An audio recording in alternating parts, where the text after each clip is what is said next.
Hello, everyone. Welcome to Popcast on the Rocks. We're a podcast that talks about pop culture things that interest us, and sometimes there's whiskey. My name is John, and I'm joined, as always, by Andrea. How's it going?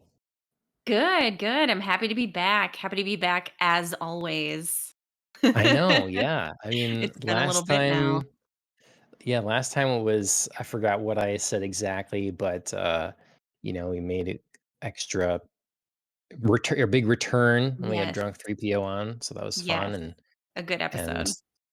all kinds of life-changing stuff occurring, so hopefully we're back back in the saddle, and we Yeah, can, yeah. back in a Everybody's rhythm. been missing us, I'm sure, yeah.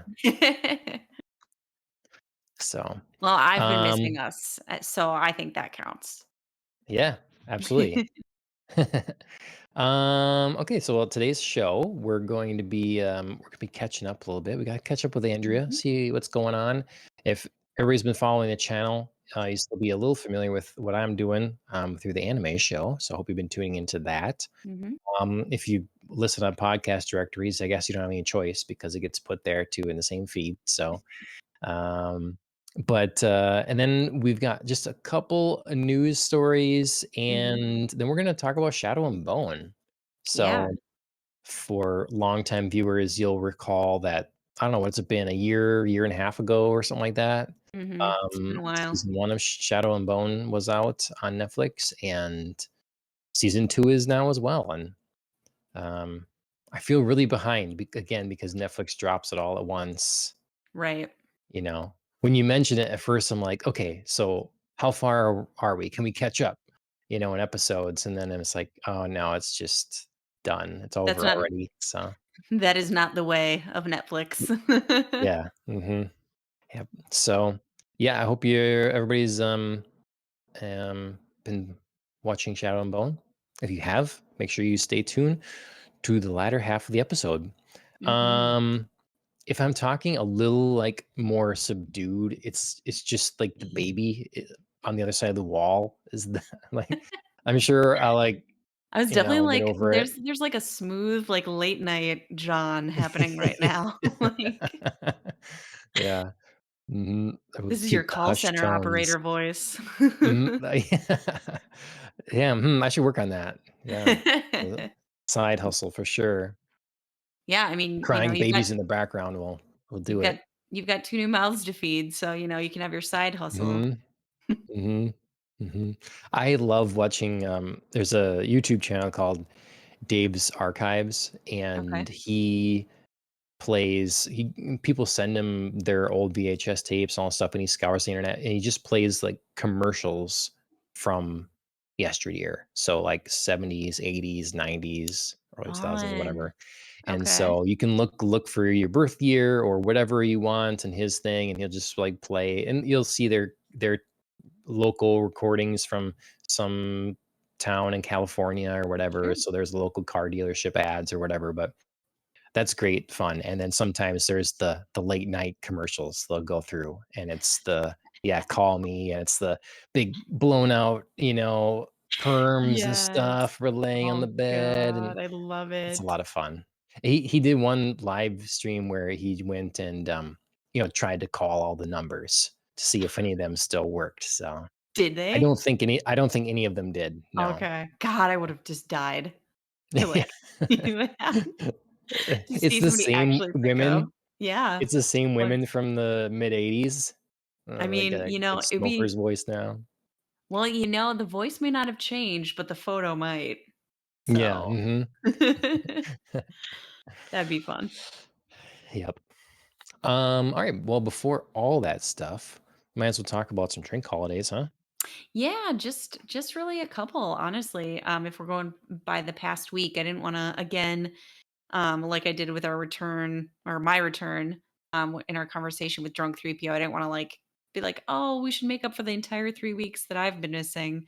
So if you really look back over just this last week, there's not a whole lot going on. Um, the big kinda 2 are drink adjacent holidays that we celebrate. Yesterday it was May the 4th. So May the 4th be with you. Um, Mhm, mhm. And I thought of it obviously as I do every year, um, being a Star Wars fan, but I also thought of it because my uncle runs a restaurant Mm. and they did Star Wars trivia this week for their trivia night, and they Oh, made up nice. like full on Star Wars menus with like dark side and light side, and they had different like featured drinks and appetizers and stuff. So I was just like looking over those menus and they got really creative. It was very fun. That's cool. So yeah, there was a lot of different stuff that they had, including drinks. Um, Where's and that place and why haven't I been there? it's in Texas. Ah, okay. Which is why he owns a franchise of Anchor Bar. So it's a wing joint. Oh, okay, okay. Yep. Yep. And I have Hmm. been there just the once, sadly, because their wings Sounds are familiar now. amazing. Yeah, yeah. So they I mean they do have franchises like all over the US, but this is like one of the couple in Texas, and he just started it 2 years ago. It's been doing really, really well, and he does, like, a lot of these, like, theme nights, and then his wife, Erin, is a graphic designer, so she designs, like, all the different menus and stuff and, like, helps him brainstorm. They did an awesome one, that I did get to be there for Game of Thrones. Ugh, it was just, like Mm, the stuff they were coming up with was super clever, so that's fun. honestly, it sounds like Yeah. a lot of fun. Like, I would love to do that kinda job, just, like, Mhm. make theme night menus and stuff, so Right. No, that would be awesome. yeah, so I was very jealous, obviously, that I didn't get to go sample some of the dark side and the light side menu, but, for anybody who's around the Texas area, um, definitely go check out Anchor Bar in, uh, Austin, Texas, and see my Uncle TJ. Cool. And then today, of course, May 5th, Cinco de Mayo. I mean, obviously, there's no specific drink, but there usually is drinking involved on a holiday such as today. It's, my dog's birthday. Dobby's birthday. Oh, happy birthday, Dobby. Cute. Yeah. Put a little We sombrero on normally him. we do have one, it doesn't fit well. For his birthday, we do have a birthday party hat that we often put Sure. on. We didn't this year. Um, this we normally go to Dairy Queen with him and I'll then get a get little him, pup cup. ice cream and stuff. Yeah, mhm. Yeah. But, wasn't gonna work out today. Being Ashley was able to leave, she did bring back Culver's, Nice. ice cream for him, so he got a little bit of a cookie, he got Culver's ice cream, he Wow. got a new Spoil. birthday lamb chop stuffed toy, and we Cute. went for a nice walk, yep. Hopefully, it was a good day. Nice. Nice. I would So think that was a good day for him. I mean, not yeah. only like Pup Cup, but like Culver's ice cream. That I mean, Mhm. that is some good stuff. Yep, yep. So, well, are you celebrating? I wager you are. I saw a peek at your drink Yes. earlier. Yes. I thought about making a margarita and I was like, you know what? I do that a lot. So let's do a little bit of something different, not too crazy. So I made myself a Mexican mule. Nice. Alright. So Are you using the rocks tequila? indeed, do I use any other? Yeah, Now that well, it's come about, I yeah, can't use right. any other tequila. Um, well, I'm also gonna drink some tequila here. I haven't poured it yet. I haven't opened it. This Mm, is a brand new bottle, brand new kind of tequila. just doing a Um, shot? no, I was gonna just drink it straight. I was going Okay. to, but I am gonna Tequila on the taste rocks. it straight first before I put in anything here. So this What, is, what tequila is it? it's called, Código. And the accent is over the first O. Okay. Código, or yeah, that's what it would be, from 1530. Let's see if Okay. there we go, Oh, there you go. everyone. So, it's a really understated, simple bottle. It's Yeah. got a nice logo, sort Mhm. of, reminds me of, like, Roman Catholic kind of Yeah. thing Mhm. here. Um, it's made in Mexico. Um, Amatatian, Jalisco, Mexico, Okay. and it And how doesn't did say you anything about it. It was one of the things you look in the store, and this one had a high rating. Sometimes they Sure. put ratings and stuff Yep. from certain things in there. It's a high rating, and I really was drawn again to like the simplistic, clean nature of the bottle. Tequila can Mhm. get pretty nuts with their bottle Yep. design, Yep. which is fun. I do appreciate that, but yeah, Alan's saying código meaning code. So Oh, code. code 1530. We'll say that. Now I feel So like I all wanna right, know I'm what that gonna means. yeah. Um, open it up. I'm gonna take a shot, see what it tastes like All right, live straight. reactions. I dig it.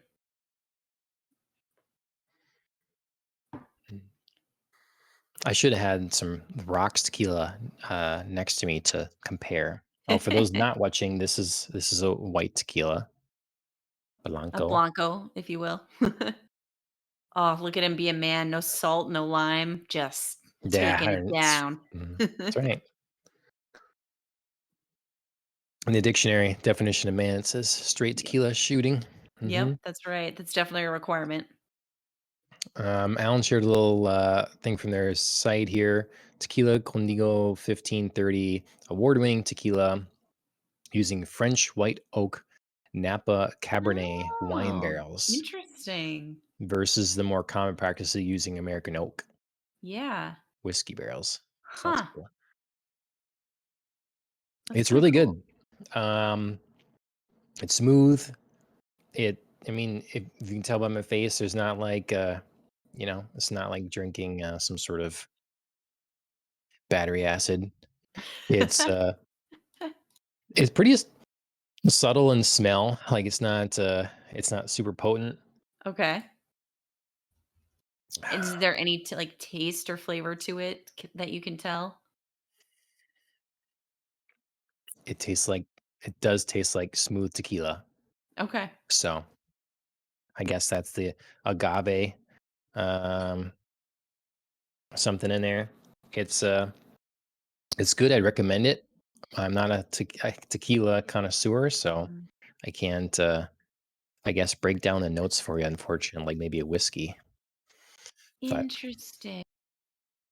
So I'm on their site just kinda checking them out, and part of, um, the name honors los códigos, the old world codes and customs that shape and still live on in that region of Mexico. And it was a nice.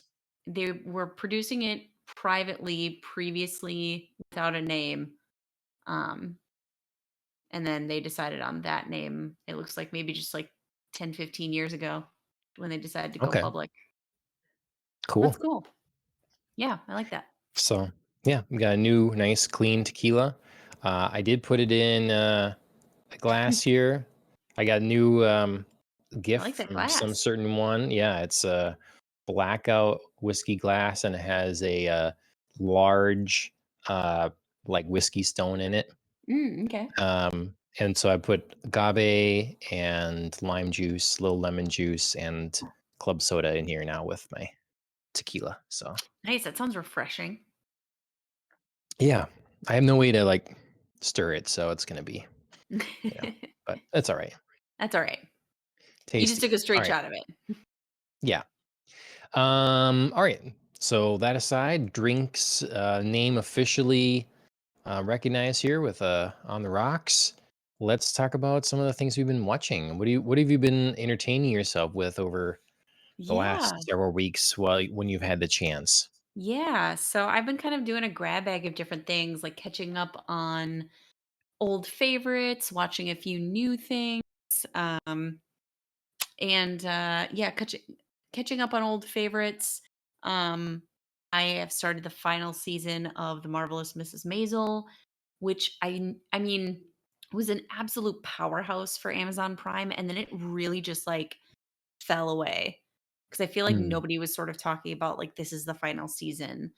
Um, mm, and, I kind of feel like that's a little undeserved. I mean, I get it. Like obviously certain shows only hold people's fascination for so long. But I kind of feel like the amount of, you know, kind of ignoring or maybe like the amount of this show going under the radar for its final season is a little undeserved because it's still a really solid show. It's a great ensemble cast. I think Rachel Brosnahan does a really good job as the titular character. I think um, kind of like the people around her, um, like Alex Borstein and Tony Shalhoub, who play her manager and her father respectively, are just like they're so underrated. They're like, they remind me of Catherine Hahn, um, in, WandaVision. They're just scene stealers. They just, like, come in and Mm, you're just like, "Ah, god, you're here. Like, what's happening? This is great." Just, like, one-liners and all that kinda stuff. So yeah, so I watched the show. I've been watching the final season and kind of remembering how much I really like it. I do think it's fitting that it's wrapping up. I don't think it could go on mm. much more. I really think it's been a solid show for its 5 seasons. So, There are some things that people need sort of a like a PR reminder, a yeah, little bit of a marketing that's push again to like, "Oh, yeah, next season of this. Okay, awesome." I didn't just that's how I feel there's about so this show. much. Like, yeah, if anybody needs a kick in the butt to, like, go recheck out previous seasons or remind yourself that you can catch up and watch this final season of The Marvelous Mrs. Maisel, consider me here to kick your butt. Go do it. It's really good. It's really solid. Um, and it's a really fun outing. Yep. Gonna stay on, Amazon. I was gonna make a bad joke, and I just, like, Ooh, now you gotta left it, make it. so. You brought it up. You can't leave it. It was something like, you're gonna they consider this your kick in the butt. It's really solid. Like, yeah, my butt is really solid, something like that. Yeah. Ah, John. The tequila's hitting me already. Watch Oh out. god, he's loopy. Yeah.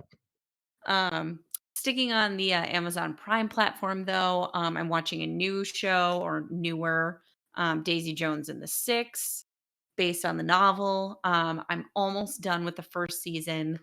I kinda like that I've gone a little bit slower because this show is a show I feel like you could easily binge watch through and miss a lot. So, like, Hmm, sort of okay. forcing myself to take, like, an episode or 2 at a time is really, like, making me appreciate the show and the way that it's put together. And again, incredible ensemble cast. It's not just about our 2 leads, Sam Claflin and Riley Keough, but the whole crew who are involved, um, in Daisy Jones and the Six, the band, which is loosely based on if I've said this before, the real life, story of Fleetwood Mac. Um, Okay. and I do it's remember really you been mentioned that now. yeah, it's really been a fun ride, good music, obviously, like, really, really talented artists contributing to all of this music, so, yeah, if you're looking for a great show, will will get you kind of hooked on both personal Hollywood intrigue stories, plus has, like, a killer soundtrack, this is it. Definitely watch it. Nice. Cool. And then gonna shoot on over to Netflix. Um, Old favorites, catching up on the latest season of Working Moms, which feels very appropriate, even though I'm technically not working right now. I soon will be. And I'm a mom, obviously. So, yeah, just kind of catching up on the hilarity of the lives of these ladies. I started, obviously, the new season of Shadow and Bone, which we'll talk about later, trying to madly catch up on Demon Slayer. I didn't realize how very far behind I was on that. Mhm. So I've only watched like one season of Demon Slayer, and I did not realize that. So Well, that's not bad. I mean, no, we're just starting season 3, so, I know it's not like the you're in a worst, season but behind. it's definitely like, oh, there's like a whole ass season Yeah, that I and got to it's a get full through. season. It's not one Yes. of those, it's like split in half, 12 episode Yep. numbers. It's Yep. yeah. Full 26. So yeah, Mhm. gotta get back into that. And then I did start, I was just intrigued by the title and the the two main actors in it. It's called Beef. And So Ali Wong and Steven Yeun are the two main characters, and I don't know why for some reason, and this could maybe be yet to be revealed. From the title, I thought it was actually gonna be about, like, maybe the beef industry or something. Mm. You know what I mean? Like, I thought that was Is it gonna like play a a role, but I s it's more like a like, beef between we got people. beef. Yeah. Yeah, we got That's what the beef, yeah, poster tells me. The yeah. Alan shared it here. I think it's So, but I mean, they do start out with, like, some imagery of, like, cows and, like, beef Mhm. cattle farming and stuff like so I just, like, definitely thought that was gonna be it. Um, but no, it's definitely about, like, we got beef with one another. And so I had to take a minute to adjust to what the show is actually gonna be about, but so far, the quiet and not quiet rage of both of these characters is fascinating. Like, Hmm, Ali Wong and Steven Yeun are doing amazing portrayals in just, like, one episode I've seen so far. So, nice. yeah, it's fun. Um, I'm excited to see where the show goes. Speaking of beef, can I give us a little Ooh, aside here? ooh. Um, Do you have beef, John? so well, yes, but, so Ashley and I have been doing basically a routine of Korean skincare for quite a while, Okay, and, yeah. like, I started for sure when I was like, "Okay, I'm looking, old here." Mostly I was dehydrated, but, I needed something, and then, but her skin was, like, still not clearing up super great or whatever, the way she wanted and everything, and then, Oh, obviously for pregnancy, pregnancy? like, does all Mhm. kinds of crazy stuff to you and stuff, so, Yes, it does. um, but she found this thing, and we basically now put 100% beef tallow on our face. It's, like, whipped, so it's Okay. like a whipped butter, Okay. and you just so still use eye cream, still use a Korean eye cream or whatever, and still do toner, but it's like we just that's the moisturizer basically. Now put Okay. sunscreen on or whatever, and that's it. And it's like And she's loving it for her skin. She's like, okay. "It's so amazing," because it's like if you eat bone broth or drink it, Yeah. that's really good for you and stuff. And Mhm. so this is the same sort of thing. It's just a ton of nutrients that your skin wants in this beef tallow. It feels really good on your skin, Okay. soaks in nice, all that sort of thing. It's still not Interesting. gonna get rid of my shine, I'm sure, but it's like it's a new thing we're trying. And I have all this Korean skincare now. I'm like, do I still need to like try to like place it in here or something, Sure, not sure. just waste it. Get a So 12-step routine going on. yeah, basically. So, How are you but this liking is it for your skin? well, good. I really need. I know people are really fascinated by this. I really need something that's gonna get rid of like my super shine, particularly in like T zone area, and I just don't know what's gonna do it. I don't know. Um, Trying different stuff, but I don't Sure. know that anything is really going to. I'm just gonna have to live with it. So, Well, if um, it helps, I can't see it through the camera, so well, right now, yeah, I'm going to. It's really warm in here, so if I start looking really sweaty, it's because I am. So, you know, it's that. But anyways, I know you're all very excited about that. I just like we brought up beef. It's something Ashley Yeah, absolutely loves it, and it's something to consider because I was doing like so many steps, and if I can bring it down to literally just a couple, for because sure. beef towel, throw on your face, and Beef it's good. Like tallow. it takes, I don't know, a lot of time to get ready usually.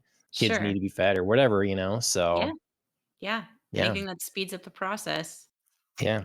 It's just Beef like tallow, 100%. Ashley gets interesting. it from like I think an Etsy place, that they make Okay. it. So yeah. I mean, I would love to, like, check it out sometime because 'cause I'm having a hard time with the texture because all I can think of when I think of tallow are candles.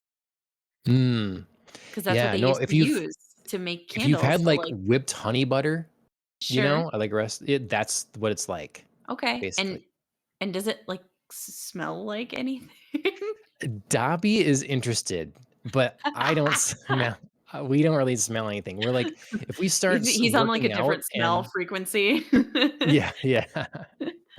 Uh, yeah. So if you start working out and you start, being like, Yeah. steak," Beef then, like patty. Yeah. yeah. Mhm. I smell like a McDonald's, then maybe, like, that's That's a warning Yeah, Alan sign, but says meat sweats, exactly, yeah, the me real so definition of meat sweats. So, that's great. Yeah, maybe don't put it on so before you go work out. Also, putting on moisturizer before you work out seems like a bad idea anyway, so well, it's just on yeah, it's just on your I face mean, already, yeah, but if you, yeah, like, start out your day, like, sure, yeah, whatever, but, don't make a point of it, I mhm, guess. yep, yep. The trick with skincare is, like, most of it you can't tell right then and like, you can't really feasibly tell. It's like, Right. is it helping you anti-age? If guess you'll find out in 30 years. Right, exactly. And would it Playing have the long game. yeah, would it have been better if you'd done something else? I don't know. You don't know. Right, right. Well, and you So, can't, like, go back and redo it, yeah, it's just it. So, so alright. Well, I mean, as long as it's not, it's a like, actively hurting your face, right. go That's what I get mean. If it. you can keep your face, clear, even tone, Mhm. whatever, then I guess that's what you can do. So, For yeah. sure. You're welcome, everyone. Now that we are negative viewers, No, I love it. Beef tallow sales are shooting up right now, going through the roof. yeah, Everybody's running to yeah. grab grab some.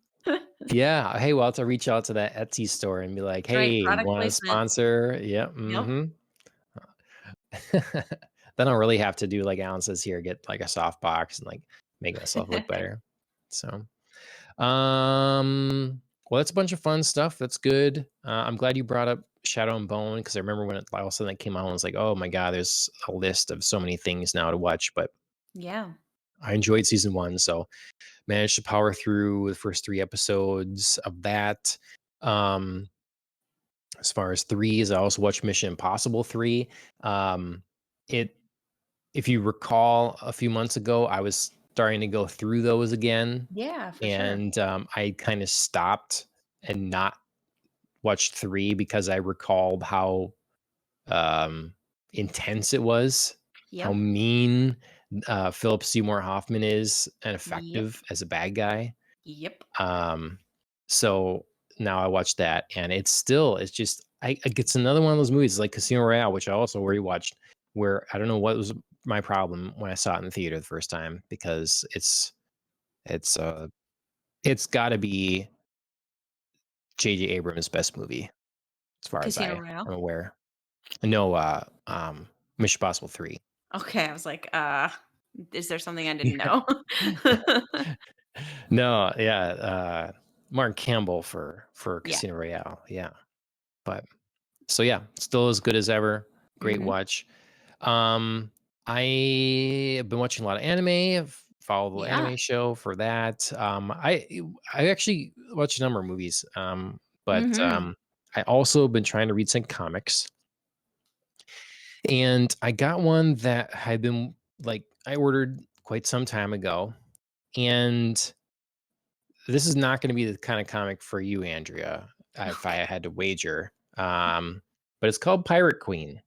So I shared this on Twitter Okay. a little bit ago, and said, "Hey, I finally got my copies of Pirate Queen and stuff. Excited to read it and everything," because the author of this is Mandy Summers, and Mandy Summers wrote Jack the Ripper, Vampire Yeah, Hunter, yeah, yeah, yeah. Okay, I was which like, I I know reviewed that on name. here, Yep. and I liked a lot.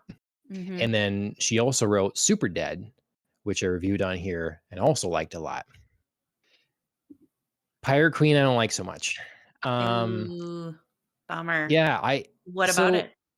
well, firstly, I didn't realize it was going to be so um like there's a lot of the opening pages. They're drawing, there's Han Solo in here. There's different people from different, but they're not calling them Han Solo, obviously, but that clearly is what they are. So there's a lot of Sure. like background characters that are calling out to this. And not only do they do that in terms of the um like art and stuff, but the also in story beats. So I'll just show you here for those watching. You can see like Mm. this is clearly Han Solo. Mhm. This Yeah. is like Brainiac. We've got some more Star Wars characters here and stuff. Yeah. This is Star Trek, right? This guy, Yeah. it's Uh-huh. and so that's fine. Well, so I like got like, okay, that's all right, but as I went on, felt this all this stuff stole from any originality you could have. Mm, A lot sure. of the things, here's there's a speeder. It's a land speeder in here. Mhm. Um, so So you felt like I it was too little like an homage to this stuff or like a nod and a wink way to it too and heavy. way too overused. Yeah, I get it. Yeah. So, and I tried to put a perspective like, okay, it's supposed to be fun, whatever, and that's true. Like I can take it lightly, Mhm. but then I still had some of the issues where um, some of the pacing is, fight scenes happen very quickly and are over, and then another really, really big one that's a problem um, is that repeatedly there are situations where our heroine is like stuck and then Mm. cohorts come sweeping in and save the day right at the last minute. It's kind of Mm. like the situation like you've gun to your head, you're about to be shot, and then your partner comes up to shoot that person like over and over. Yep, I felt like it was repeated. little too Yeah, Deus Ex Machina. yeah. So and then in volume two, I this one would really drive you crazy. Um, let's see if I can find it because it was early on, Okay. um, in the book. It's grammatical. Oh no. Oh no. Um, Yeah. I hate that. I mhm, read books and I'm not even trying to, and, like, something will happen where, like, a verb tense is wrong or, like, a sentence clearly wasn't mm, finished or, like, they're missing punctuation. I'm just like, like, I'm so fixated on it now. It's so hard to get back in mhm. story after that. Drives me bananas. So you're pretty good with the talking and your fancy powers, Commandant, but the wrong you're.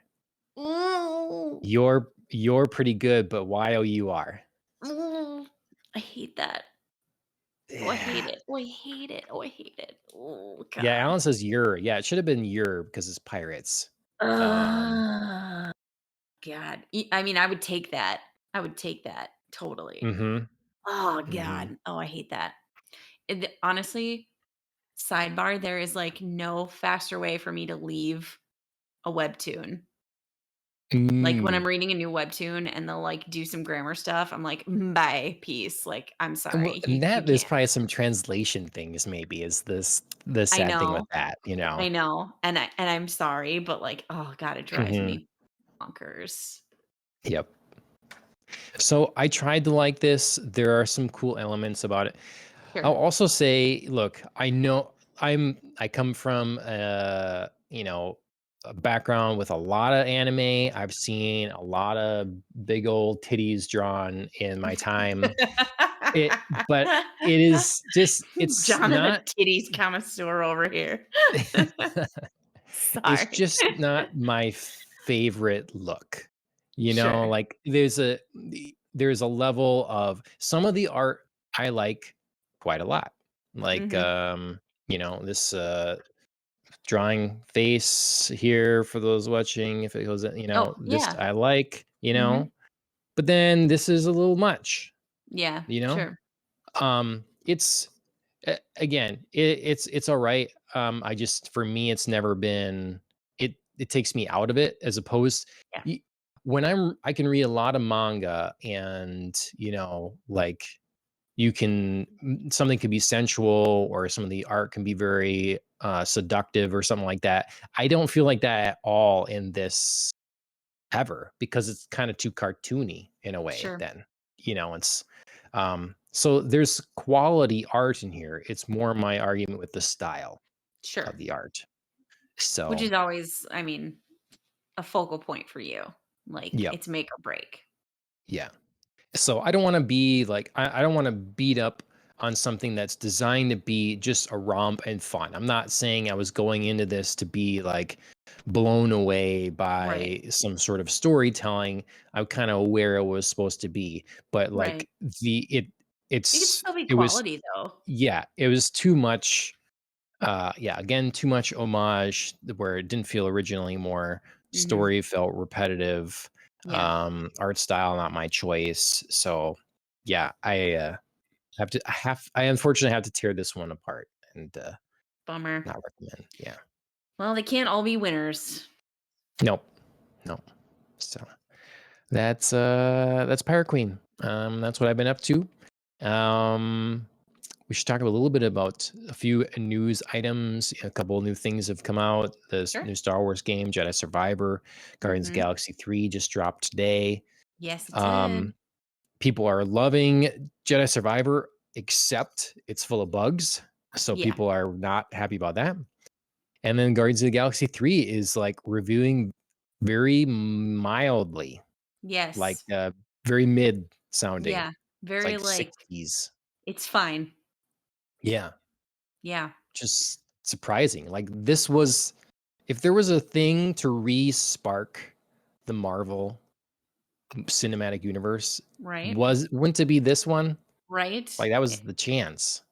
Right, it's got a great recipe, like, again, good ensemble cast, like, awesome soundtrack, you know you're going into it, there's gonna be fun, humor, but it's a little bit different than, like, the usual Marvel style recipe for a movie. So, I mean, I feel like, you know, James Gunn is really committed to, like, quality storytelling and doesn't like to, and not that the rest of Marvel most of the time isn't, but doesn't like to be so formulaic. So, you know, you can expect something a little bit different. But yeah, it's very underwhelming right now. I haven't seen it obviously. I Yeah. don't know what makes it so, but yeah, reviews are just sort of like it's out there. Yeah.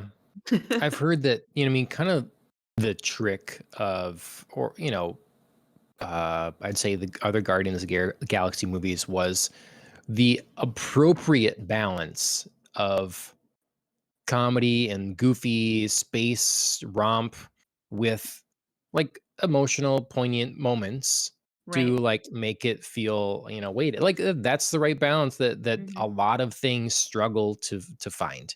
Yeah. It's stuff like Indiana Jones hits the mark on or whatever, and it so it did that with some wacky zany characters, Mhm.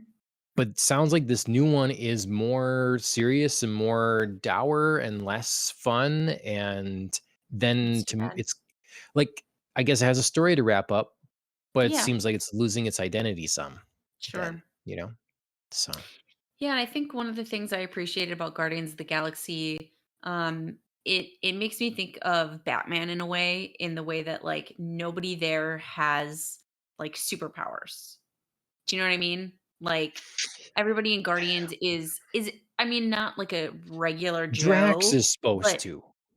yeah, but Drax I is mean supposed to be a lot tougher than they make him out to be in the right. movies, But so it's not like Thor god level, you know what I mean? Like there's no like overwhelming like, oh, I'm basically indestructible. You know, their I mean, powers are that inherent in their works. species. Yeah, that works for, like, Thor, but I like the Mhm. fact that for Guardians, they're a little they're like I said, they're like Batman, they're a little bit extra, they're not just, like, regular Joe walking the street people, but they're not like, "By the way, nothing can harm me, so I'm always gonna be good."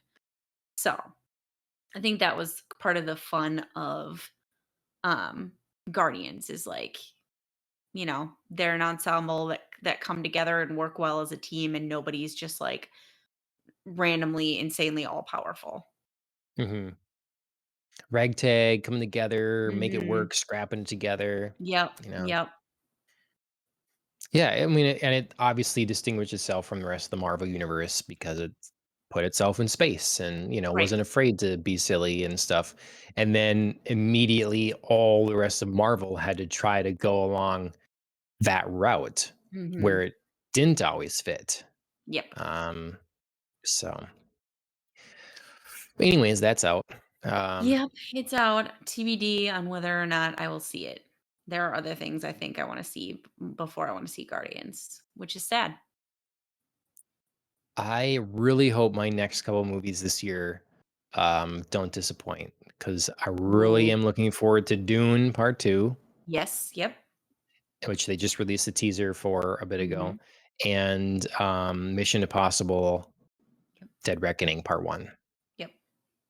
So, That'll I be was really looking interesting. forward to John Wick, and it was a big disappointment, and thought there was something else yet or whatever too. But yeah, these 2 I movies yet.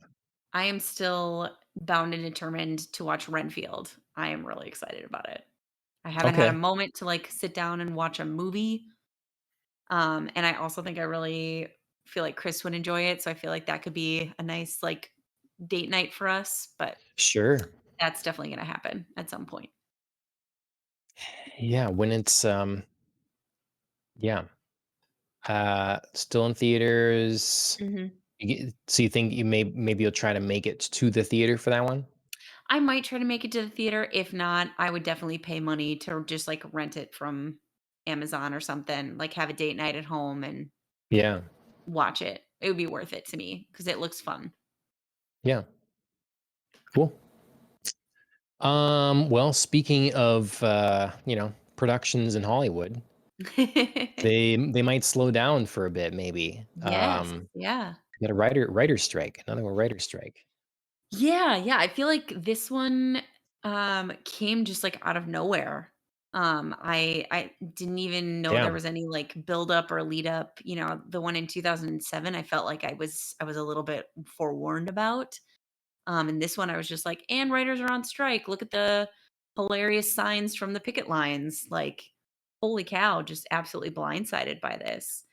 Um, but yeah, it started on the first of this month, the 1st of May, and it sounds like there there were a couple of kind of sticking points to this. But the main reason that they're on strike is because of failed contract negotiations between the Writers Guild of America and like the AATP, which is like the Alliance of something and picture. Oh God, I'm like Mm, gonna butcher that. Sorry. Oh, AMPTP, mm, Alliance of Motion Picture and Television Producers.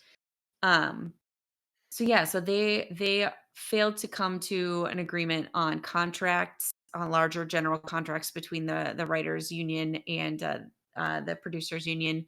And it feels like, from what I'm gathering from this story, the main sticking point is um, the the producers union wanted to just kind of like make updates to an existing contract that they've been having over the past dozen years or so, and the Writers Guild is like, "No, we need a new contract because we need to take into account how we should be compensated, for shows on streaming networks." And that's the mm, big sticking point, is like, how do we address fair compensation for streaming networks? sure. Now, Okay. again, there could be, like, other details, other nuance, like, things Right. that, don't get released. Who knows? But it feels like that's kind of, like, the main point everybody's talking about right now. Okay. Yeah, I wonder how much this will, be interesting to see how long this goes on, what it impacts. When I think of Yeah. writer's strike, I always think of Quantum of Solace because that Ah, movie yeah. really was affected by the writer's strike at Yes. that time. Woof, yes. And there are a lot of defenders of Quantum of Solace now, so like I intend to rewatch it and like give it another shot and so look at it a different way. But I'd really have to, like, gird my loins to rewatch Quantum of Solace. I did not enjoy that Bond outing. really, I mean, I've It was heard so arguments bleh. like, okay, It was see, so but underwhelming. it was the first, like, I don't know. I feel like the movie looked good in a lot of ways, Mhm. and I thought Well, Craig's fashion cinematographers was getting weren't a on little strike. better.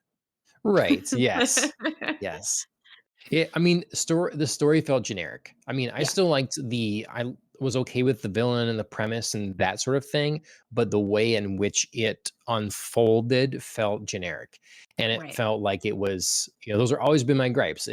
Story feels generic, the action feels like they're trying to take a page out of Bourne Mhm. movies, which were a Right. big thing at the time or whatever. and lost some of its Bond identity in that way. And the theme song is trash Yes. because Jack White and Alicia Keys' voice don't match. Yep. So, um, yeah, but it had cool stuff. It had cool fashion. It had cool like set piece moments. It had Mhm. a couple really good Bond girls, I thought, and yeah, I mean, Yeah. there were good elements. There were cool elements to that movie. But, like, everything that's wrong with it is not having good writers. Do you know what I Yeah. mean? Like, everything that's wrong with it, like you're saying, like, cool style, great, like, costume designers weren't on strike, like, it looked great, cinematographers weren't on strike, like, good ideas, yeah, like, casting directors weren't on strike, and, like, I feel like Mhm. anybody can have a really great, like, overarching concept of, like, okay, the general, idea is here, but it's, like, how you connect the dots that makes a good story, and that's Mhm. that's, like, writer's job is to be like, "Let's tell this in a really either unique way, a really, strong way, a really, like, cool, different, unexpected kind of way." The details, like, of getting through the plot are what writers are responsible for, and Mhm. with writers being on strike, the problem is everything ended up feeling, like, borrowed or generic or just, like, underwhelming. Mhm. Yeah, they had some of the usual suspects writing it, but it was like I think the way it went is it was partway through the process, then it was stopped, and then Yep, they're like, we still have to make this thing, and yep, then so then kind of haphazardly finished. Um, it's my other gripe with it was always that when we were watching Casino Royale, we're watching the birth of the 007 agent we come to know. So mhm, he is when we see him in Casino Royale at first, he's driving a Ford Fiesta or something. mhm. Is He's he's not our familiar Bond. yeah, he's not the He's not suave, he's more established. blunt, yeah, and all this sort of thing. And he's making mistakes, being, letting his ego get in the way. By the whole premise to me, the whole idea at the end of that movie is that he has found the love of his life, lost it, realized he can't trust anyone, hardened himself to like that sort of thing, and is now kind of the killer that just lives life to the fullest because it could be over any time, sort Mhm. of like we're okay. Now, the next film, we're Right. going to get the Bond we're familiar with. But instead, we got vengeful Bond. We didn't Mhm. have Bond we're familiar with. We had Bond that was like on the warpath, Yeah. Which also doesn't and feel like Bond we know. yeah, I mean, I think it's more true to some, novels. Like in the novels, there's more variety than we've Mhm. sometimes maybe seen in films, I guess. But um, I think it would have been different than if maybe the following film was. Yeah, but I think we're going to look back at Craig's tenure very interestingly because you have the him becoming a double O, then a vengeful warpath Bond, and then we go to like telling a story about Bond getting kind of old. Yeah. Have you lost a step? You Yeah. know, it's like It was where was very the quick. middle? Yeah, where was, Yeah, like, our prime years Bond? yeah, right. Like yeah, Nowhere to be found. right. So That was something I always liked about Brosnan. He always felt like he was in the middle. Like, he was yeah, I mean, except when you get to Die Another Day because, yes, this is old Bond that they're trying to pretend isn't old.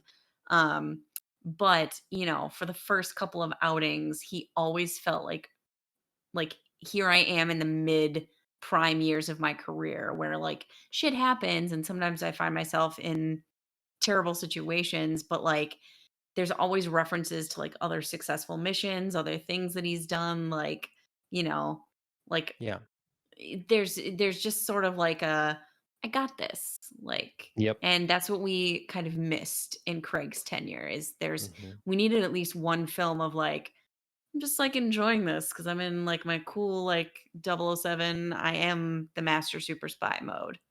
Yeah. I think they tried it with Spectre, but Spectre wasn't a good movie. Yeah. So, it sounds like I've been told there's a Brosnaissance Brosnan. occurring right now. Yeah, with just looking back at his time as Bond That's in funny. with fresh eyes and a renewed perspective. So That would make renewed sense appreciation. because, um, I feel like GoldenEye and, Tomorrow Never Dies have been playing on repeat on some TV channels. Oh, I interesting. I Okay, watched both of those recently because I I they were just on TV, so I yeah, was like, "Yeah, I don't mind this." I enjoyed those films. I actually think Browson's first three are great. Yeah. So yeah. Well, I'm sorry to take us on a James Bond aside with the writer's strike. It's just that's what I think of when I think of writer's strike. So, That's so funny because um, if you asked a lot of people, um, I think a lot of them would tell you Grey's Anatomy is what they think of when they think of writer's strike, because that show was just hitting, like, a hard mm, popularity level stride, and then the writer's strike happened, and then there was, like, several, I mean, that's just the second total thing I shit think seasons, about. obviously. It's so funny, I forget that I did jump on that Grey's Anatomy bandwagon, and then once the writer's strike hit, I was just like, "Bye," and never came back. Oh, interesting. Okay. I wonder how many other people did Never that. never cared to come back to it. I know it, like, Okay. regained, and it's been going on for, like, Mhm. 20,000,000 seasons, but yeah, no, Yeah. writer's strike was it for me. Yep. Yep. Well, we'll see how quickly it takes to, Mhm. change this. Maybe the writer's strike will last so long That something that won't they happen? won't be able to make Harry Potter reboot. Oh We my can god. dream and I wish. almost didn't wanna put this in here because I can't rant about it forever. We gotta get to Shadow and Bone. I'm so disappointed. I agree. I completely agree with you. There's no need for this. Nobody asked for this. I've yet to speak to a person who is happy about it.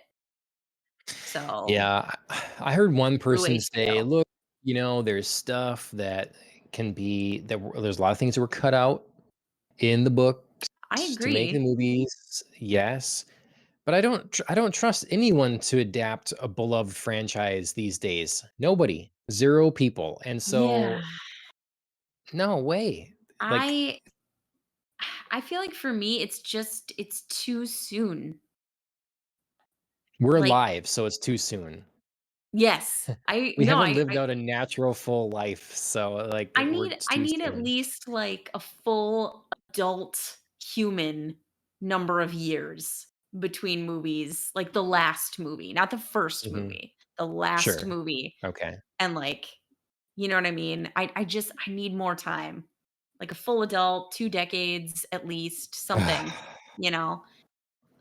Because, yeah, this just feels why? Like, why am I interested in Yeah. this right now? There's no, like, For people nostalgia, I haven't had time to miss this, so there's no, like, longing of my childhood here, mm. you know?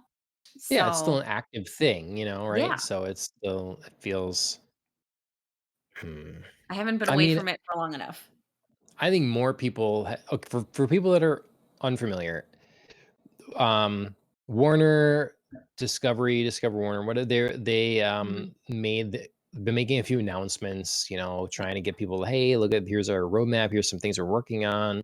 yep, Um, and one of those things is a reboot of the Harry Potter franchise in the form of a television series, with the mhm, idea being that each book is a season. yep, Um, so I guess the argument is, yeah, you get to flesh out those novels further mhm, in the form of the media that everybody wants to consume nowadays is a television series, a streaming mhm, television series. But we've already laid out a number of reasons why this isn't good. Go back, like the movies, we've said it before. The Harry Potter movies were kind of a miracle that they happened to mhm, begin with in yep, the way that they did. yep, The idea that there are 8 movies, that are generally praised by the entire fan base Starring the were six. same people. From childhood to adulthood, Yep. with a legendary cast of Mhm. adults of English, cinema and Mhm. theater, like it's just with John Williams doing music for the Mhm. first three, and we had some talented directors. We just like it doesn't happen again. Mhm. We were really lucky to get what we did, and those Mhm. movies are worth the watch. They're a great time. They're you know, a I feel like the imagery that they created, the feel that they made in those movies was so close to the books that, like, when they made the Wizarding World of Harry Potter and they made the newest video game, like, they use the ideas and the Yep. look and everything, the castle, the Harry Potter didn't have, it was a book, so it didn't have the aesthetic made set in stone. And they Mhm. did so well with production design and everything that they took that, and the entire Harry Potter fan base just went along and like, this is what Harry Potter looks like, and this is what the castle looks like, and this is, it's an amazing thing, and it feels like Harry Potter is still alive, especially with the latest video game. There was a sequel book, all this stuff. This is just the worst decision. I don't care Mhm. if they were getting new subscribers. I suppose they will. Just again, it's clearly decisions being made by people that. And look, I know J.K. Rowling is involved. I know she's on. I, that even makes it almost worse Yep. because That she's what do on board. you? Yeah, but I guess it's like, well, I need to redeem myself from Fantastic Beasts. You know, I feel like Which I would just, like, move on. I'd buy my yeah, own island, keep writing under a different pen name. You have more money than you could possibly. I mean, you have to right. try to spend that much money. Like, I don't I know. mean, I get, wanting to redeem yourself from Fantastic Beasts because woof. Um, Mhm. but again, too soon. Like nobody's going to thank you for this right now. Maybe they'll thank you for it in 20 years and sorry you have to wait, but you do. Mhm. For this particular IP. You don't have to wait, like you said, if you wanna write under a different pen name or if you wanna write a whole new series, like, redeem yourself that way, go get it, go after it, I love it. But yeah, nobody's really just like, "Boy, this is the thing we've been clamoring for." Yep. Um, and yeah, I mean, I have no issue with it in theory, in terms of like the way that they're setting this up, doing like a season per book. Cool, like that's fun, like you do get to get into like more details of the story, more details of the books. I mean, the first couple are thinner volumes, so you may be stretching a little bit. I hope they're not going to go the route of like the Hobbit movies and start adding Right. shit in that doesn't need to Yeah. be there just to like flesh stuff out. Mhm. um, but, in theory, fine. Like that setup, that premise doesn't bother me. The timing is what bothers me. Mm, mm. And you bring that up, like, you hope they don't, like, add things to sort of flesh stuff out more. They I very do. well might, and now they have the rights to do it because Rowling Yeah, is involved, right. They can't worry about the there's not gonna face the same It's not like, criticism because. It's not like Rowling would have put that in her book or like Rowling would have signed off on that because now she's involved. And so she can be like, Mhm. sure, yeah, go for it. You have my blessing. And it's like an artist that doesn't know when to put the pen down or the Right. brush, Right. just can't stop monkeying with it. It was the same with Right. George Lucas. It was like the only thing that was gonna stop him messing with Star Wars for the rest of his life was to sell it. Right. Well, good luck with, good job with that now too, but otherwise he's just going to be tweaking it forever. Right. And she's always going to do this. If I was rolling, what I would do if I wanted to be in the big, like, I get it. Harry Potter world is still in your brain. You Mhm. still love it. You still want more. Like, I get it. That makes sense. I would write volume after volume of like D&D. I'd make a role playing game. You do stories, you can invent all kinds of new characters, you, like, figure out the classes and stuff, and you could write, like, compendium after compendium of like Sure. adventure for people to play. Like that would get all your creative juices out Yeah. without without the same sort of scrutiny of like A to B, you know, Mhm. novel sort of thing, beginning to end. Yeah. Yeah. I feel like, um, what did the website used to be? Was it like Potternet or Potter something? Pottermore. Pottermore. That was like her outlet to get all of that Yeah. out because she got to Yep. do like, "Hey, let me just like drop a random character backstory," or like, drop like a story about like an event, or like there was all of this Mhm. like world building and like additional stuff that she's like, "This has just been kind of kicking around in my brain. There's no real place to put it in the books." So let me just like tell you a random fact about, the books that they're getting for class, or like, hey, Right. like, let me talk about like Dumbledore and Grindelwald, or like whatever. She just like needed to stick to that. Like that's her Yeah. avenue. That's her outlet. Go get it. Mhm. Get it all out there. Have fun. Like you said, she can live in that universe without connecting A to B and making like a linear story. Just have fun. Mhm. Just like drop all the Yep. random nuggets that are in your brain. But yeah. Try comic books, like help with some of the video games, like you get all Mhm. kinds of opportunities here. I think if anyone was asking for something, it would be asking for like a continuation with the cast we already had Mhm. in Harry Potter movies, Mhm. because we have the cursed child, could have Right. like adapted that, but I don't know, whatever. It could go on forever about Harry Potter. My disappointment. I'm not interested. Um, I've seen a lot of just not interested. TikToks that are just like, "No, stop. Mhm. Why?" So, Like, what's you're clearly not group? alone. What they're doing is they're like, we hear you. You're not interested. I don't care. You're gonna watch it anyways, Yeah. so we're gonna make it, and it's gonna Yep. make us a lot of money. That's Yep. what's happening here. We have this IP, we're not letting it go to waste, but I Yep. was I was excited when we were okay, well, I'll stop. I'll stop. I'm quitting. Quitting. Save it for another rant. Yeah, yeah. You know There'll you're be gonna go more. on another one. There'll be more. Okay.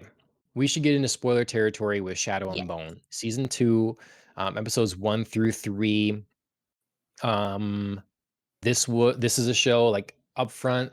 I have no familiarity with source material. So And I do. whatever you do, okay. So Yep, yep, whatever I read the my books. thoughts and opinions are, they are devoid of context. Sure. And I apologize if the show is trampling on any of your beloved things. I am not aware of them. Um, so this is just the perspective of someone this is new, and with that perspective, I enjoyed season 1 quite a lot. Yeah. So, Mhm.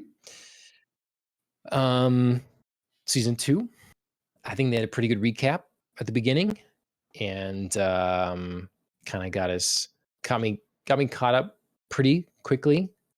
Did you sort of remember everything that had occurred, or was the recap helpful? The recap was very helpful, even though I've read the books and obviously I watched season 1 and enjoyed that. It was just like it's still been a while. So I needed the like where everybody was, especially because the crows are not in Shadow and Bone. They have their own like separate series of books that Mm, I haven't read. Um okay. so I do tend to find myself following their journey with a little bit more like attention and interest, Mm, because they're the part of the show, for me, that's everything is brand new. I have no like remembrance, or I have no like, oh right, that's where they're going and that's what they're doing. So I like know what's coming next. So mhm, yep. Um, how are you feeling about this season so far? We're 3 episodes in. How are you feeling about how things are it took picking up? the first episode was a little weak. It was a little shaky, I felt like. Because I feel like this season is has delved a little bit into like tweeny bopper romance moments. between our two main characters, Alina and Mel, and I don't like it. I Mm, like their relationship, but the first season was a little grittier and a little more focused on, like, the trajectory of discovering, like, Alina is a sun summoner and, like, her powers, like, you know, they're both, like, in the for a little bit, they're in the gritty of, like, we're in the army, we're fighting a war, like, obviously, we follow Mel through a little bit more of that than we do Alina, but the first season was a little bit rougher, and I felt like that worked more, and the first episode was a little bit of, like, sapping some of that grit, and it delved a little bit into, like, we're so cute with each other, like, suddenly, like, the first season, they like, Alina and Mel clearly liked each other, but, like, weren't gonna talk about it, and then suddenly in the first episode, they were like, "Oh, we're so cute, we're, like, laying our heads in each other's laps and, like, holding hands and being kissy and, like, awkward, there's only one bed in our new hotel room." Like, so those moments I actually felt detracted from the show because I just felt like they were just sort of, like, being too cutesy for, like, mm, their background and their lives up to that point. okay. But once we got past some of that, like, cutesiness, I was like, "Okay, thank you." Like, I appreciate refocusing on, like, we have a mission, there's shit to do, there's danger, like, let's focus on that. Okay. Yeah, I mean, I guess it's been so long. I really like necessarily feel a shift in tone. Um, I will say that I think that the biggest hurdle that I have to get over with this show Mhm. is that it is kind of a young adult sort of teen sort of thing, and Yeah. a lot of times it sort of looks that way. It's certainly casted that way, Mhm. and I have room in my life, I think, for one of these. And so I've chosen it to So it's good be that this Shadow is and the one. Bone. Yes. Like Wheel of Time is like, no, I can't have another one, And other people watched Outlander or like there's just a number of shows that are just sort Mhm. of like this. And they have their tropes and cliches, and I did feel more of those starting this season Mhm. than I did probably in the last season, at Yeah. least to start. And, I felt like at times, like I was watching an anime, with Yeah. like, oh, I think I wrote at one point, "Oh, yeah, they're Yeah, gonna you did. accidentally touch hands," and, or something like that. Yeah, you're talking Um, about Kaz and Inej when they were, like, yeah, it's kissing each like, other, come playing doctor, healing wounds, and they're like, yeah, "Oh, no," yes, like a spark. They yes. did the It's slow like turnaround to look at each other, and you were like, "Oh my god." ugh, Yeah. and I'm like, So, "Dude, put a bandage on her arm." Like, right. it's not like, She's like, "She's hurt. This what's isn't like." happening here? Yeah, Yeah, no, she's hurt. This isn't like a sparks flying moment, like, there's no time to yeah, sensually touch her y arm, just, like, fix her cut. you don't have to, like, suck snake venom out of the top Yes. of her boob or something, like, Yep. this is a normal this is whatever, so, um, Yeah, and I do feel like the show does hit some weak moments with the romance department. Not that, like, all of it is bad or, like, you can't have romance because that is part of this, obviously, and that is a big part of, like, being a teenager is, like, your crushes and, like, the yeah, sparks that fly or, like, don't with, your desired person. But, yeah, I think there were some weak writing moments mhm, around the romance this season that just well, developed into too cutesy. sure.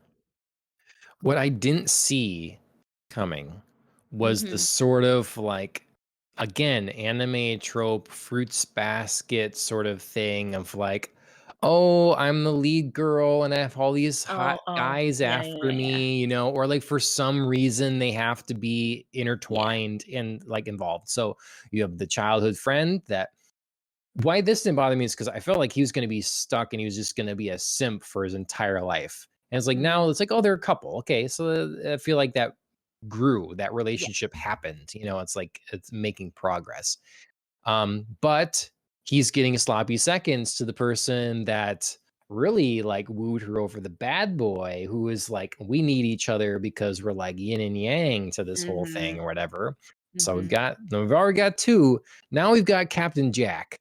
So whatever his actual name is, I don't know, but he's Nikolai Lantsov or yeah. Sturmhond, whichever kind of persona you wanna go with. Yeah. So, I mean, if you talk about him for a little Alan Sherry, Captain Jack Sparrow. Yep, different Captain Jack. Captain Jack, I was thinking Captain Jack from Doctor Who, but uh I mean, right, both that's his name is excellent and Jack, very right? handsome. Yes, Yeah. yes. Both very Yeah. excellent and handsome Captain Jacks. Um, but yeah, I mean, he is like he's kind of both. I mean, he's a privateer. Everybody calls him a pirate, so Captain Jack Sparrow applies here too. Mhm, Um, mhm, mhm. but yeah, he's secretly a prince. Yeah. Um, So now, oh, we should be together, like just, I know not Political for alliance. real. Just Yeah, yeah.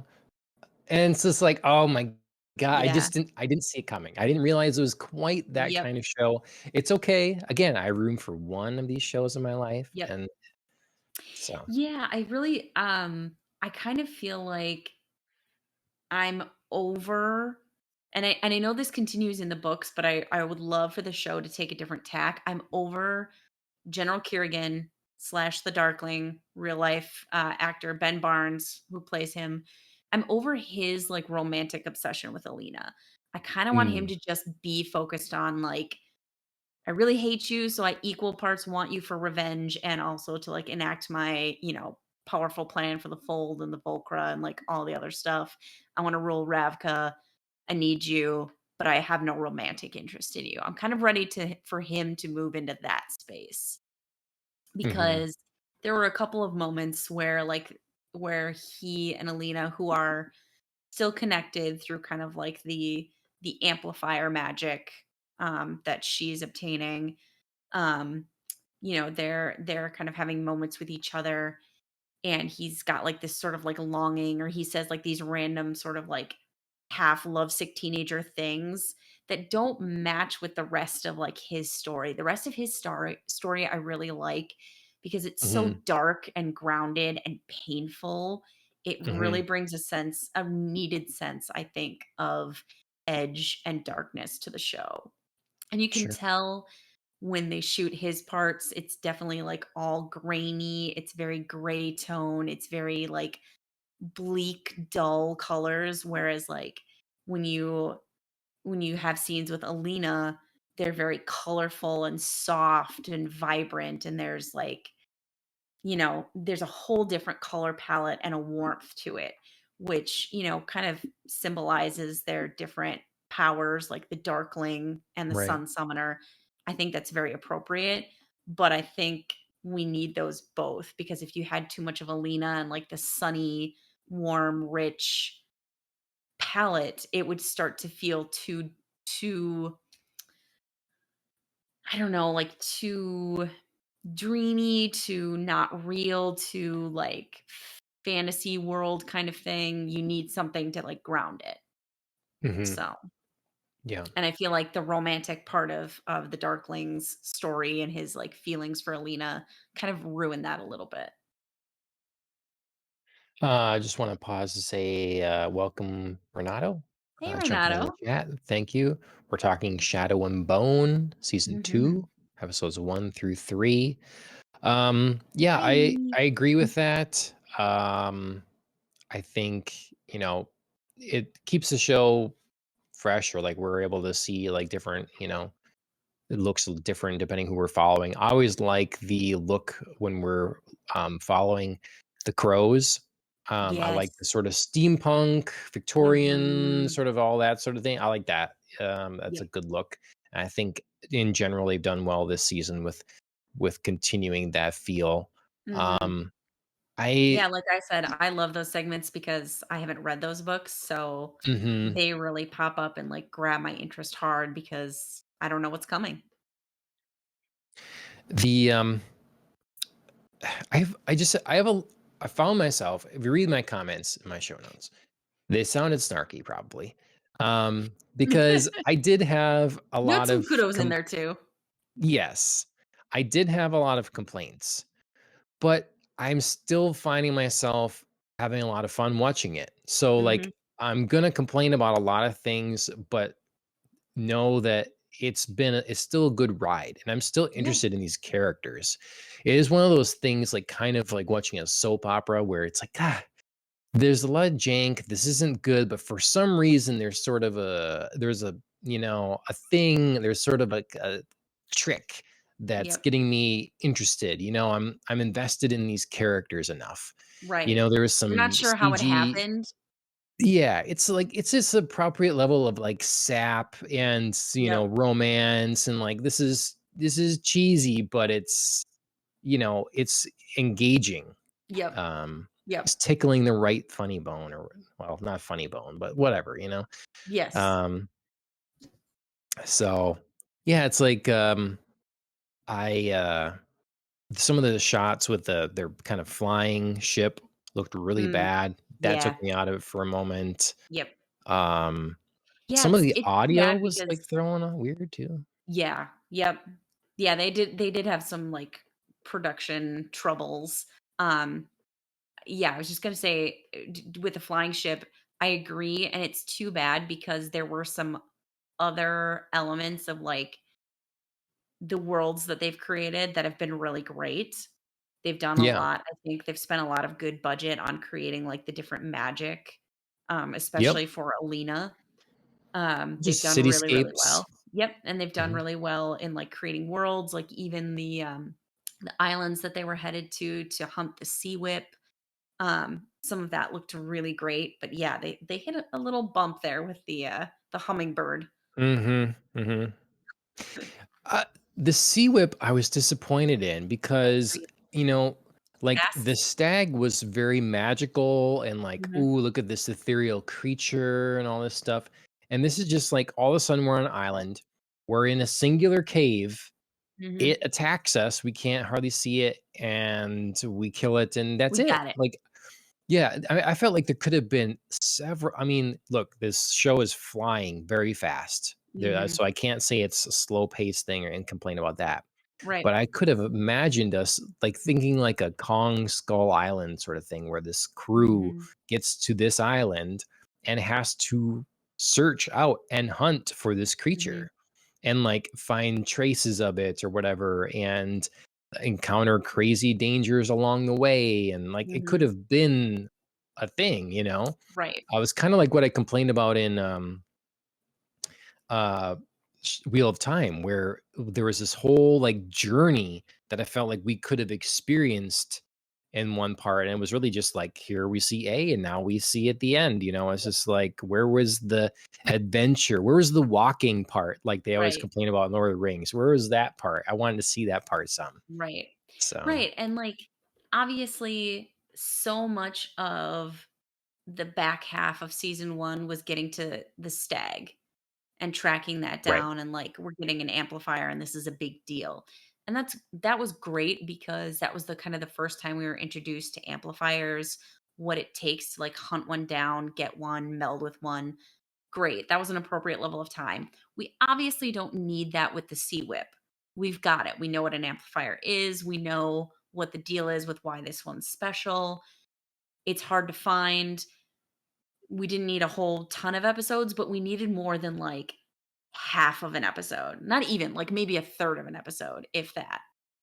We needed something more. We needed a little bit more significance to it because now it feels sort of like cheap that they just like Hmm. found the Sea Whip Yeah. Yep. and killed it. And it was just sort of Yep. like, oh, cool. She's got like 2 super powerful amplifiers now. Hmm. Yay. Like, And you didn't no want to more kill problems. it, even though Right. it's like gonna kill the crew that are helping you and stuff. It's like, Right. no, like, you gotta. I don't know.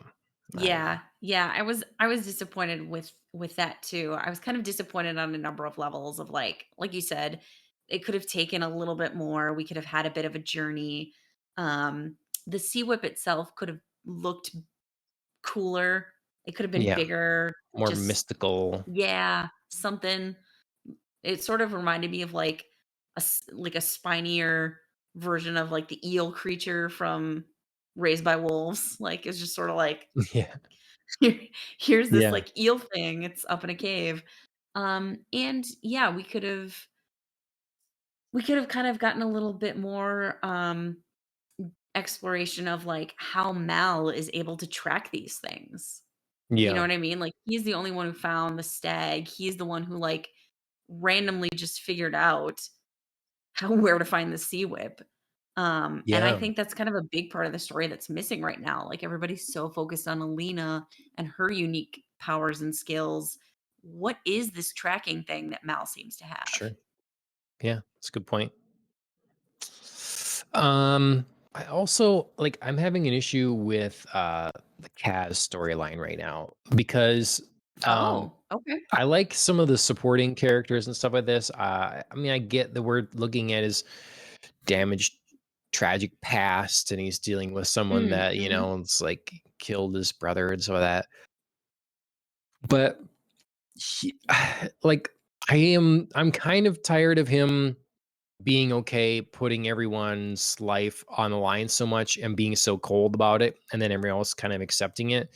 Um, you just there's only so long you can take advantage of your friends, and it's kind of like they keep kind of like coming back and, oh, it's okay, whatever. But it's like, no, it's not okay. You keep treating your teammates poorly. You Yeah. keep being an asshole to them.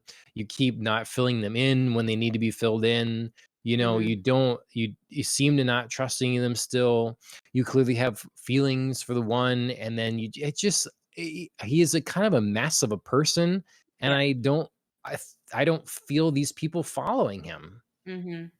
Yeah, I agree. I think there's a level of, like, obviously, as we learn more about, this season, his, very intensely personal vendetta and feud with Pekka Rollins, like, there is a level to which he is playing very believably someone who goes to, like, extreme lengths to get this revenge and is, like, Yeah. totally losing sight of what's appropriate and where a line is for people that, are supposedly your friends.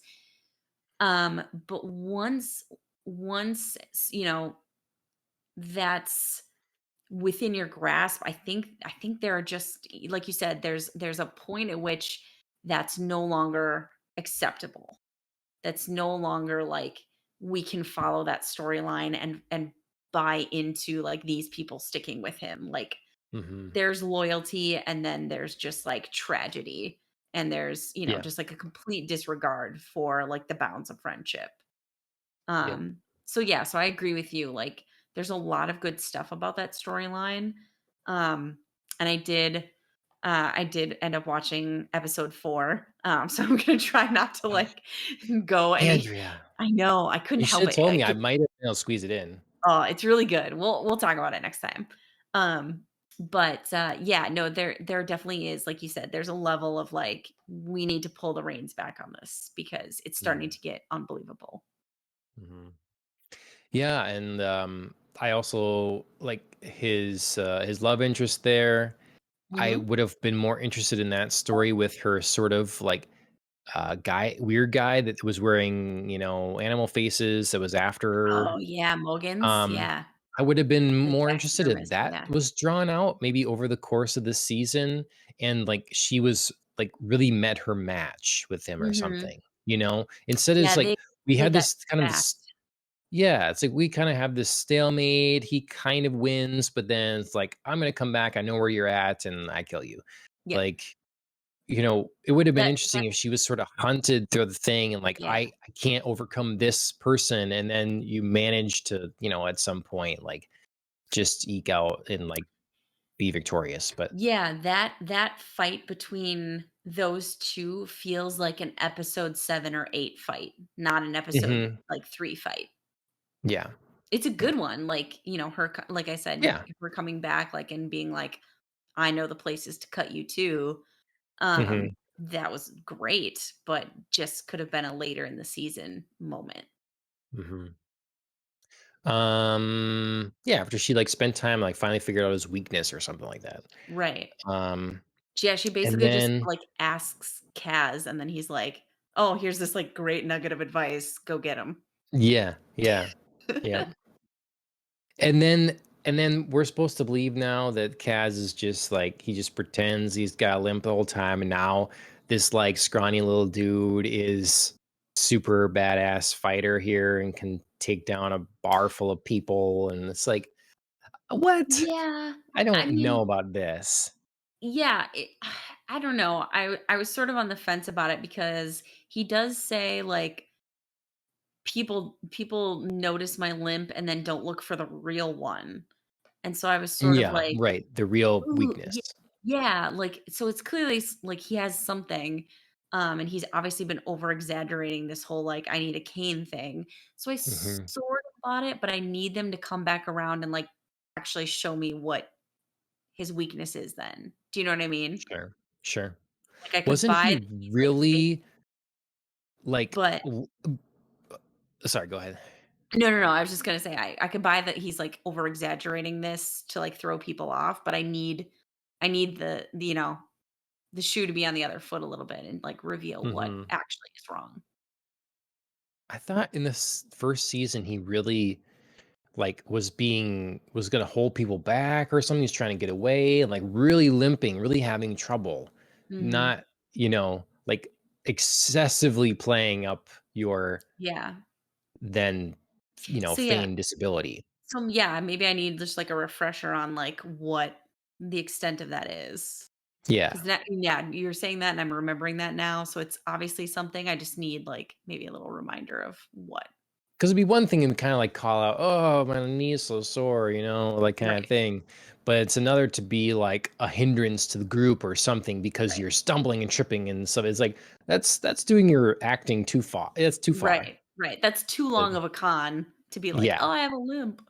Yeah. yeah. Um, let's see. Captain Jack said, "That's a great weapon choice." That's not a great weapon choice because you have 1 shot. Um, let's see. Let's see,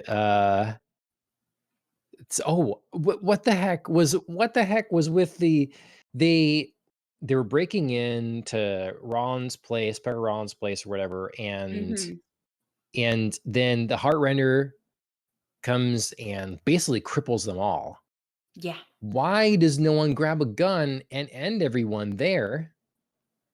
They just sort of, like, let them recover, and then 'Cause she gets injured and, yeah, like, cause what's that about? convenience and also, like, PG-13 show. Nobody does No. cold-blooded murders. What the assassin lady just cold blood murdered the other guy? We just didn't they just had camera It's like facing her. yeah, it's just more like I don't know, there's something about the way they, like, present it where it seems like a fight rather than just, like, Sure. everybody's passed out and it's just, like, target practice. Oh my god, that Yes. was I was like, "What is happening here?" I understand the whole, well, again, it's comic booky, like, he must suffer, Right. not, Nobody's just um like, "I'm gonna walk up to you and shoot you." yeah, Yeah. yeah. So, It I have my does opportunity to end you, but instead I have to use my grand scheme to make you feel it. right, it's very, like, super villainy where they, like, over explain and they're like, "Oh, I'm gonna, like, Mhm, make, you suffer and blah, blah, blah." Um, which is, like, a lot of downfalls of, creating villains is a lot of the time, like, all of their plans are, like, overly complex or they're, like, designed for suffering instead of just being like, "So I'm gonna shoot you now." Um, mhm. which is always why I feel like Goldfinger was so great as a villain, when, he's like Mm. even though his, like, method was Yeah. absolutely stupid, when, Bond is like, "You expect me to talk?" And he's like, "No, I expect you to die. Bye." Like, Mhm, that's effective, that's scary. The mhm. laser up the crotch is awful, like, Yeah, I I very much expect you to question the die in methodology. 5 minutes when this Like, yes. laser reaches your crotch. Yes. But, like, just, like, his aim of, like, "I don't give a crap about you, and I don't need to make you suffer. I just want Yeah. you gone." That's effective. Mhm. Um, so yeah, so I agree Well, with you, Kaz, like, being like, "I'm gonna get this, like, drawn out, convoluted plan is terrible." But, you know, as they get into some of his flashbacks and they get, like, how damaged he is and, like, how much, the death of his brother affected him, you sort of get it a little bit, Sure. but yeah, Well, you gotta could you could gotta be fill all tighter, your could be people in neater. on that. Yeah. You gotta fill all your people in on that and, like, really make them feel it as well. Mhm. Um, okay, there's more to talk about here, but Mhm. I feel like we're running pretty long. Yeah. What are the big things we haven't mentioned, or is there something that you haven't said that you wanna bring up here? Yes. So I wanna give props, to Ben Barnes, as the Darkling. He's got a lot more, like, darkness and darker storyline this season, and it's a lot more fun, I think, to watch him just play, like, total psycho baddie, um, but, like, a wounded one who's, like, out to just get everybody and just be like, "Fuck all my convoluted plans, like, I am now just, like, in it to rule the world and to do Mhm. whatever I want."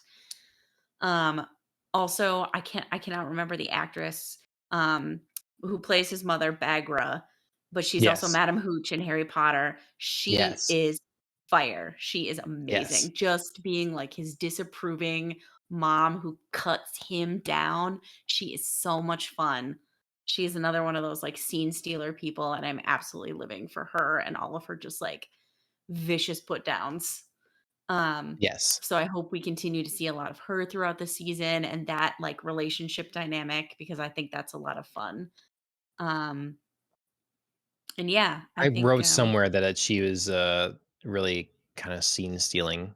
She did a really yes, good does a really good job. she absolutely is. She is amazing. And now she so I did, like I said, I did sneak ahead to episode 4, so she is gonna have, like, a little bit of a, I think, a bigger storyline Oh, that's good. that's getting started. So I hope what I've seen in episode 4 keeps going because she's got to team up with someone and it's good. Cool. Nice, that's fun. Um, I like my comment here, "Ope gave him a boner." That's a funny moment. Funny moment. Yep. Is like when the kid was playing well, kid playing piano. Yep. That's funny. And then I wanted there was a quote. That was a good quote, I wrote down. Oh, "There is is always a cost to making mhm. difficult choices. The key is making sure that cost is not regret." That is a I like it. great line. Mhm, mhm. I forget who said it. It's the Darkling. Okay, it Kurgan. is okay. Okay. Yep. Yeah, and he's really reminds me of like there's a comic book, The Darkness, Jackie in there, and he is like kind of in control of slash tormented by the darkness and by these like Mhm. demons and stuff, and they follow him and are with him all the time, and so it's Mhm. definitely get those sort of vibes. Yeah, I mean, the thing we haven't talked about is, Kiergan comes back from what seems like certain death in the fold in Hmm. season 1, and he's got 2 new allies that he's created, very apropos out of shadow, called the Nichavoya or the Nothing. So these 2, like, shadow demons are following him everywhere. They're creepy. We don't know their story yet. Um, but we know that they can absolutely rip through a crowd of people. So we'll Yeah. see, what kind of our heroes have to counter them at some Hmm. point. Is he going to lose control of them? How much Yeah. control does he have of them? Is he Yeah, going to they're clearly need the affecting him light? Yeah. physically, like, the creation Hmm. of them affects him physically, and is weakening him to some extent we don't know about yet, so that'll be an interesting storyline to go through. Yeah. Yeah. All right. Well, I've complained about this show a lot, and probably will continue to do so. But it's still a lot of fun. Excited to keep going. It works. Good ride. So that's Shadow and Bone, season 2, episodes 1 through 3. And that's our show. We want to thank Killing the Flower for a theme song. You can find them on music streaming services and Instagram and YouTube. You should, speaking of those places, you should follow us in those places. YouTube, Twitter, Facebook. Pick a podcast directory of your choice. Um, I gotta do that rhyme. Pick a pocket full of pickled peppers or whatever it is, right? Lots of Peter things. Piper picked a peck Yeah, of pickled peppers. yeah, that sounds right. Ugh. Mhm. You don't pick peppers already pickled. You have to pick them and then pickle Yes. them, unless they're just like picking them off the shelf, or something. I guess. But then what's a But peck? you pick a peck, right? Yeah, I Yeah, don't think you can no, pick a peck of yeah, this. no. Somebody done messed up. um, yeah, yeah, centuries ago. Um, let's see. What else? Yeah, our video version of this is available on YouTube, but also on Mhm. Spotify. If you listen to podcasts on Spotify, just likes and shares and all that stuff would be much appreciated. We should be back to this hopefully weekly. We'll see if my work gets in the way at all, but otherwise, we got more Shadow and Bone coming your way. Early this next week, we're going to be talking on an anime show Mhm. about the next episode of Demon Slayer. So make sure you tune in for that. Just subscribe to Twitch and get notifications, and then you'll know when we go live. So yeah, that's it. Andrea, thanks for once again for joining me. Of course, as always, cheers everybody.